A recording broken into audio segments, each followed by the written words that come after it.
And so,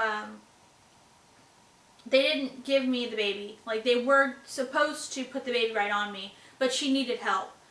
And then obviously, like, I actually needed help too, apparently. Oh, they put a oxygen mask on me at some point. So, anyway. You don't remember any of that, do you? I do, but, like, it's weird. But anyway, so yeah, they put an oxygen mask on me too. So anyway, her and I both were just like, huh.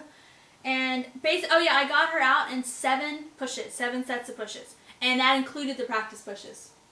That included them. And we pushed her out like that. Even with everything happening. So,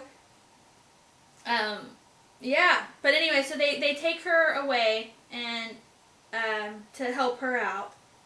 And get her going. And they had to, since most likely due to the stress, she actually like had some meconium. Which is very rare for babies as before 40 weeks. But when babies are stressed in the womb, they can pass meconium, and obviously she was stressed. So anyway, and she had, Kyle said that she had so much amniotic fluid in her lungs, right? And just her mouth. They intubated her to get out to make sure the meconium came out, but man, they pull up so much fluid. Yeah, she had a lot in her. It was impressive. So, poor baby, but she was okay as soon as they did all that.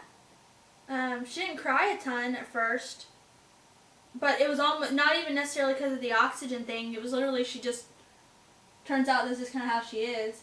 Yeah. So, but she did cry a little, and of course, so then there's me over there getting, recovering, and the doctor I'm just like, oh my gosh. And then the doctor has to start stitching me up, but I don't have any pain medication. So the doctor's like trying to give local stuff, but it's not kicking in fast enough, and so she's sewing me up with the little, like, I call it a fish hook, but it's called the sutures. The sutures. And anyway, she's sewing me up, and I'm just like, you can hear on the video too, they're not even filming me. I'm in the background, but you'll hear me just all of a sudden be like, ow, ow, ow, ow, ow. It's because I'm getting stitched up without any pain medication. And so the doctor gave 3 shots of local, trying to help, but it just wasn't kicking in quite fast enough. It did kick in. But anyway, so that was going on. So that was annoying. And I'm like asking, is the baby okay? And they're like, yeah, she is. She's fine. And yeah. So then they get her all done and cleaned her up and weighed her. And then as soon as I was okay, they brought her over, and I finally got to hold her. And it was awesome.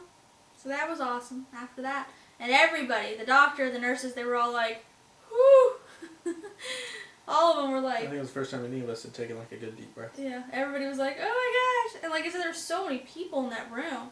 My mom said later, she was like, so many people. Didn't know there was going to be that many people. I don't think there would have been normally, but it was just, since it was craziness going on and I'd had all that bleeding, I think everybody ran over to the room. So that is what happened. That was my my labor and delivery story. It was crazy. So then Kyle and I spent the next hour with her. I breastfed her a little.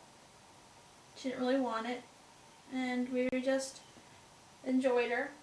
And then they came and they took her away, which is common, to go give her first bath and finish checking her out.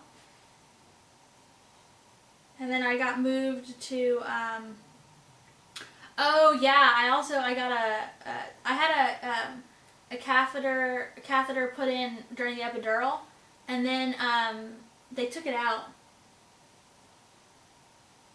And I don't know why. They did. Anyway, they had taken it out, so they had to put it back in after I had the baby. And so the lady was putting it back in, and see, normally you wouldn't feel it because you'd have the epidural. But I didn't have the epidural, so I felt it and just burned. I was like, so, hi, Tiny Wonder. Yeah. So, anyway, I had a catheter put in with no anesthetic, which obviously not fun. And they had to put me on magnesium, right? Magnesium, which makes you really, really, really, really hot. And then they had. That's for anti-seizure.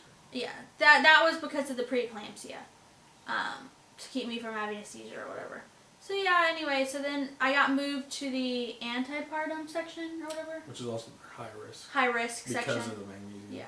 So I got moved there. That's where I just spent the first night, was there. And we stayed there that night, and then the next day, after they were able to take me off of the magnesium and everything, take the catheter out, and I got moved to postpartum, normal, and spent a night there. So yeah, so that was the labor and delivery story, and it was crazy. And like I had mentioned my last update, that my kidney function returned almost automatically. Mm-hmm. Like, it was so weird because I just started like going pee constantly, and obviously I had a catheter in, so it helps. But I had nurses that changed shifts, and each shift change nurse was like, "Whoa!" They were like, "How are you going to the bathroom so much?" Because they had to come change the bag. But it's because, I hadn't had kidney function. One of them actually told you to slow down. Yeah, they were like, maybe. Oh yeah, they were like, you're gonna get water poison. But the thing is I was drinking a lot, but like, oh, yeah. But it was mainly just that my body was actually functioning again, so the kidneys were trying to get out all the waste that they had let build up. So yeah, so that kicked back in. But yeah, so that was the crazy labor and delivery story. It was about 5 hours from 0 to baby. Incredible. It was crazy. So I never had Pitocin. I only had 2 of those pills to soften the cervix, and they didn't really seem to work. The cited, what was the pain stuff? Stadol. The Stadol. Oh, yeah. What is it? The Stadol definitely helped me relax, which probably did help me dilate, but I was already on my way there before it, which is why I was in so much pain. And so, yeah, so that was it. Mm-hmm. So there we go. That's the story. I'm sticking to it. And now we have this. So yeah, so I ended up having a baby naturally, pretty much. I mean. Are you ready to do it again anytime soon? Yeah, I don't really want to do it again anytime No. soon.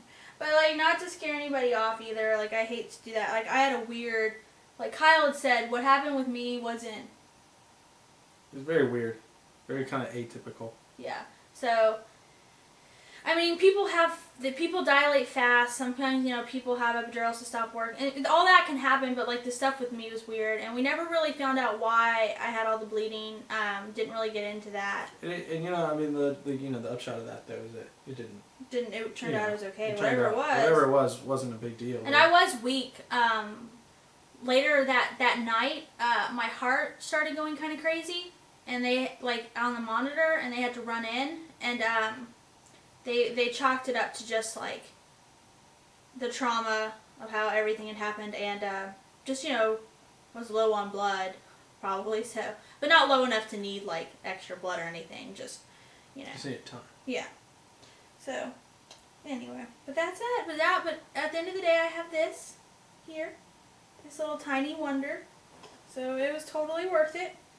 And having felt how the epidural felt, and then having felt how it did not feel, I'm definitely pro epidural. I think it's awesome, and I mean, now I'm like, well, I can do it without it, but I'd still rather not. And the reason my epidural stopped working too is they never like out and out said it, but we're pretty sure that it came unhooked from my back, because after I had the baby, they were trying to put pain medication in through that IV, the same IV that was still in my back, and I felt it on my back. Like, I felt the medicine. Like, I was like, I feel warmth on my back, and they were like, oh, the medicine probably feels warm going in, and I was like, no. There's warmth on my back, like, stuff.